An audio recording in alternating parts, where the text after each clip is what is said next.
নমস্কার বন্ধুরা, কেমন আছো? আশা করছি ভালোই আছো। তো সকাল সকাল চলে এসেছি কলা হাতে করে। তো ভাবছো তো যে কেন নিয়ে এসেছি হাতে করে, তো এটাই হলো আজকের রান্নার রেসিপি, হবে কলা দিয়ে। তো অ্যাকচুয়ালি কলা দিয়ে হবে না, কলার খোসা দিয়ে হবে।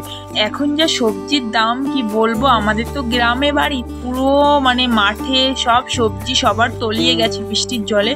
তো তোমাদের দাদাভাই কালকেই কলাগুলো হাটে থেকে নিয়ে এসেছিলো। তো বলছে জানো না, অনেক দাম নিয়েছে। তো কত টাকা বললো কিলোটা আমি ঠিক মনে নেই, ঠিক আছে, ভুলে গেছি। তো যাই হোক, আমি কলাটা হলো ভাজা করব বলে, আর এই খোসাগুলো কি করব, ফেলে দেবো?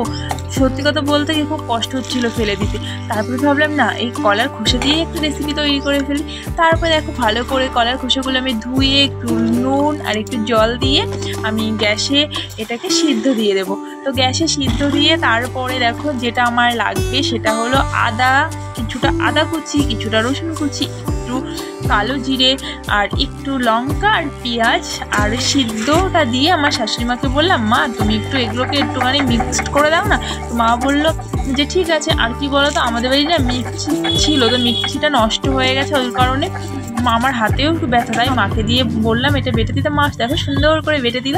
আর তার মধ্যে আমি একটু হলুদ দিয়ে দিলাম। আর এদিকে কড়াই বসিয়ে দিয়েছি, গ্যাসে কড়াই বসিয়ে সামান্য একটু তেল, সরিষার তেল দিলাম। সাদা তেলটা দিলে ভালো লাগবে না, টেস্ট হবে না বলে আমি লাল তেলটাই দিলাম। লাল তেল বলতে সরিষার তেল।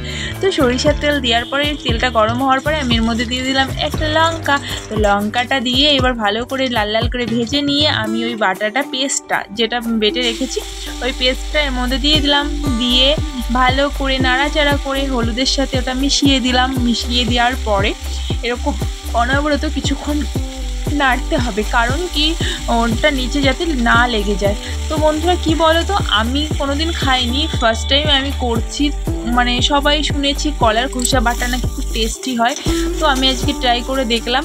তো গন্ধটা তো সেই লেগেছে, আর আমার খেতেও খুব ভালো লেগেছে। তো তোমরাও ট্রাই করে দেখতে পারো বাড়িতে।